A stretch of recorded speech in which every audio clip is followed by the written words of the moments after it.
Hello दोस्तों, मैं हूं कमलेश और आप सभी का स्वागत करता हूं आपके अपने YouTube channel study with Kamlesh 2.0 पर। तो जैसा कि हम यूरिन एग्जामिनेशन पढ़ रहे थे, तो उसमें हमने सबसे पहले पढ़ा कि यूरिन बनता कहाँ है, और फिर हमने देखा कि यूरिन का कलेक्शन कौन कौन से मेथड से कर सकते हैं। तो हमने ये सारी चीज़ें पढ़ लिया था। तो आज हम बात करेंगे फिजिकल एग्जामिनेशन की, जिसको मैक्रोस्कोपिक एग्जामिनेशन भी बोला जाता है। Macro, not micro.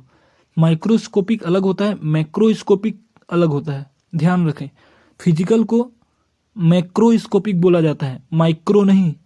तो फिजिकल एग्जामिनेशन या फिर मैक्रोस्कोपिक एग्जामिनेशन, तो इसमें सबसे पहला हम देखेंगे volume, then colour, then odour यानी गंध, फिर अपीयरेंस देखेंगे, इसके बाद स्पेसिफिक ग्रेविटी। ठीक, अब यही चीज़ हिंदी में देखो, तो यहाँ पे आप देख पा रहे हो सबसे पहले मात्रा यानी वॉल्यूम, फिर रंग जिसको कलर बोलते हो, ऑर्डर यानी कि गंध, स्वरूप अपीयरेंस को स्वरूप बोलते हो, और विशिष्ट घनत्व यानी स्पेसिफिक ग्रेविटी। ठीक, अब हम बात करते हैं वॉल्यूम की।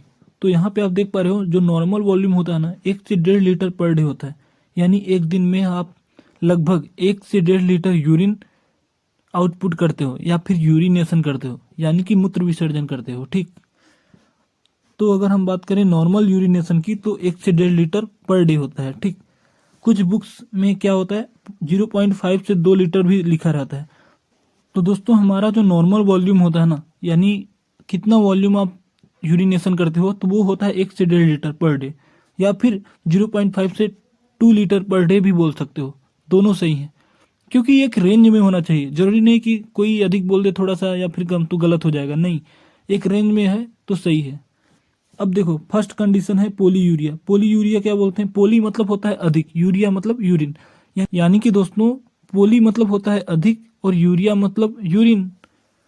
तो जब नॉर्मल से ना ज़्यादा यूरिन आउटपुट हो ना, तो उसको बोलते हैं पोली यूरिया। तो देखो यहाँ पे लिखा है if urine output more than 2.5 litre per day. दोस्तों पोली यूरिया क्या होता है? यदि urine output 2.5 litre per day से अधिक हो, यानी अगर आप एक दिन में 2.5 लीटर से ज़्यादा मूत्र विसर्जन कर रहे हो ना, यूरिनेशन कर रहे हो, तो उसको बोलते हैं पोली यूरिया। अब पोली यूरिया क्यों होता है? उसके बहुत सारे रीजन हो सकते हैं। जैसे कुछ रीजन हो सकते हैं फिजिकल और कुछ हो सकते हैं पैथोलॉजिकल। फिजिकल यानी कि दोस्तों जैसे आप नॉर्मल हो, लेकिन आपने कुछ ऐसा खाया पिया या कुछ एक्टिविटी किया जिसकी वजह से आप ज़्यादा यूरिनेशन कर रहे हो या फिर ज़्यादा मूत्र विसर्जन कर रहे हो। और पैथोलॉजिकल क्या होता है? यानी कि आपको कोई डिसीज हो गया है, कोई बीमारी हो गया है जिसकी वजह से आपका यूरिन आउटपुट बढ़ के आ रहा है। तो दो रीजन हो सकते हैं, एक होता है फिजिकल रीजन और एक होता है पैथोलॉजिकल रीजन। पोलीयूरिया का जो फिजिकल कॉज होता है ना, यानी फिजिकल वजह क्या हो सकता है? Increase intake of water. हो सकता है आपने बहुत सारा पानी पिया हो, बहुत सारा यानी प्लेंटी ऑफ वाटर, उसके हिसाब से यूरिनेशन भी तो ज़्यादा करोगे ना। अगर आपने पानी बहुत सारा पिया तो यूरिन पास आउट भी ज़्यादा करोगे। ठीक, दूसरा कोल्ड क्लाइमेट। जब ठंडा मौसम रहता है ना, तो उस समय यूरिनेशन ज़्यादा होता है। जैसे अब ठंड आने वाली है ना, तो इस समय आपका यूरिनेशन होगा जो ना, या फिर यूरिन आउटपुट ज़्यादा होगा, देख लेना आप। अब तीसरी बात है दोस्तों टी या कॉफ़ी। टी या कॉफ़ी में क्या होता है? कैफीन होता है। तो टी यानी कि चाय और कॉफ़ी पीते हो ना, तो उसमें कैफीन रहता है जिसकी वजह से यूरिन आउटपुट ज़्यादा होता है। तो ये चीज़ें हो सकती हैं। या फिर आप एल्कोहल पीते हो, जैसे शराब पीते हो तो उसमें एल्कोहल रहता है। ब्रांडी, वोदका, रम, ये सब पियोगे तो उसमें क्या होता है? एल्कोहल। तो एल्कोहल की वजह से ना यूरिनेशन या फिर यूरिन आउटपुट ज़्यादा होता है। ठीक, अब यही चीज़ हिंदी में है। देखो सामान्य मूत्र मात्रा कितना होता है, मतलब नॉर्मल रेंज कितना होता है? 1 से 1.5 लीटर पर दिन।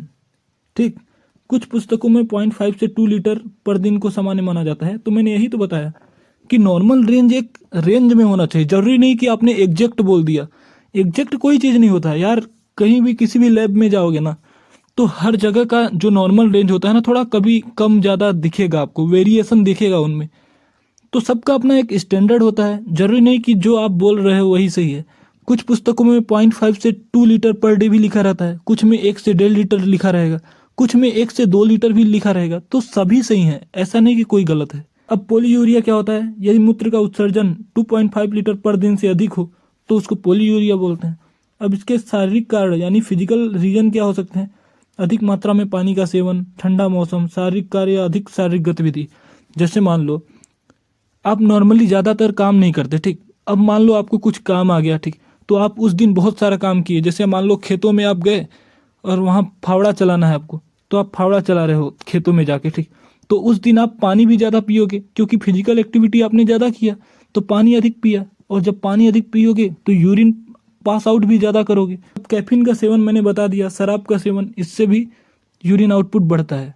अब हम देखेंगे पैथोलॉजिकल रीजन, यानी कि कौन सी डिसीज कंडीशन में बढ़ सकता है, ठीक। पैथोलॉजिकल कॉज में सबसे पहला है डायबिटीज मेलाइटस और डायबिटीज इंसिपिडस, ठीक। ये दो बातें याद रखना कि डायबिटीज मेलाइटस होता है और डायबिटीज इंसिपिडस, इनमें क्या होता है, पोलीयूरिया की कंडीशन होती है, यानी यूरिन आउटपुट हमको नॉर्मल से ज़्यादा दिखेगा, यानी कि पोलीयूरिया की कंडीशन बनेगी, ठीक। अब बात करते हैं ओलिगोयूरिया की।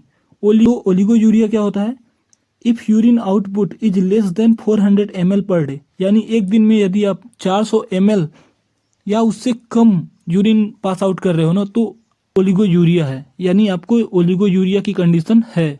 इसके फिजियोलॉजिकल काज क्या हो सकते हैं दोस्तों, यानी इसकी फिजिकल वजह क्या हो सकती है, हॉट क्लाइमेट, मान लो गर्म मौसम है, ठीक, ठंडे मौसम में यूरिन आउटपुट ज़्यादा होता है जबकि गर्म मौसम में यूरिन आउटपुट कम होता है, तो ओलिगोयूरिया इस वजह से भी हो सकती है। या फिर आपने पानी नहीं पिया अच्छे से, डिहाइड्रेट हो, बॉडी डिहाइड्रेट रह गई, यानी बॉडी में पानी की कमी है, निर्जलीकरण जिसको बोलते हैं, ठीक, तो उस वजह से भी ओलिगोयूरिया की कंडीशन आपको दिखाई देगी, ठीक। अब देखो ओलिगोयूरिया क्या होता है, यदि मूत्र उत्पादन 400 ml पर डे से कम है तो उसको बोलते हैं ओलिगोयूरिया। बिल्कुल, गर्म जलवायु और निर्जलीकरण इसके फिजियोलॉजिकल वजह हैं, ठीक।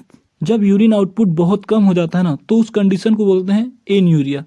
अब मैंने बहुत कम बोला तो आप बोलोगे ना कि यार कितना बहुत कम, एक स्टैंडर्ड तो होगा ना कि उससे कम रहे तो बोलेंगे एन्यूरिया, तो स्टैंडर्ड है हमारा 100 ml पर डे, यानी कि यदि 100 ml पर डे से भी नीचे अगर यूरिन आउटपुट हो ना, तो उसको बोलते हैं एन्यूरिया। तो यहाँ पे क्या लिखा है, if urine output is less than 100 ml per day.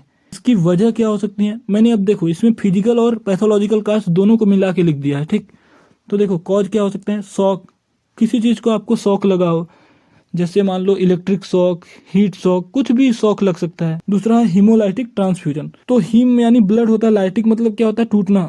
जब हीमोलाइटिक यानी कि जब ऐसा ट्रांसफ्यूजन हो जाता है जिसकी वजह से आरबीसी टूटने लगती है ना, तो उस वजह से भी एन्यूरिया की कंडीशन होती है, ठीक। तीसरा है कंप्लीट यूरिनरी ट्रैक्ट ऑब्स्ट्रक्शन, और चौथा कारण है kidney stone and tumour, kidney में स्टोन हो जाए या फिर ट्यूमर हो जाए, तो इस वजह से भी यूरिन आउटपुट बहुत कम हो जाता है, इसलिए एन्यूरिया की कंडीशन बनती है। अब देखो आपको एक चीज़ समझ नहीं आ रही होगी कि किडनी ऑब्स्ट्रक्शन क्या होता है, ठीक। ऑब्स्ट्रक्शन मतलब क्या होता है, किसी का बीच में आ जाना। दोस्तों ऑब्स्ट्रक्शन मतलब कि कोई बीच में आ गया जिसकी वजह से जो यूरिन तो बना था लेकिन वो आ नहीं पा रहा है उस पाइप के थ्रू। पाइप कौन है, यूरेटर, तो यूरेटर के थ्रू जो यूरिन आना चाहिए था ब्लैडर में वो नहीं आ पा रहा है क्योंकि वहाँ ऑब्स्ट्रक्शन लग गया है। ऑब्स्ट्रक्शन मतलब होता है रुकावट, ठीक। जैसे मान लो अपना यूरेटर होता है, यूरेटर क्या है, बेसिकली एक पाइप है। अब इस पाइप में मान लो कुछ ऐसा रुकावट आ गया जिस वजह से ऊपर का जो यूरिन था नीचे आना था, ब्लैडर की तरफ आना था ना, तो नहीं आ पा रहा है क्योंकि वहाँ रुकावट आ गई है किसी भी वजह से, ठीक। जैसे स्टोन भी वजह हो सकता है, मान लो स्टोन फंस गया है तो यूरिन उतना अच्छे से नहीं आ पा रहा है, थोड़ा बहुत आ रहा है, इसलिए एन्यूरिया की कंडीशन हो रही है।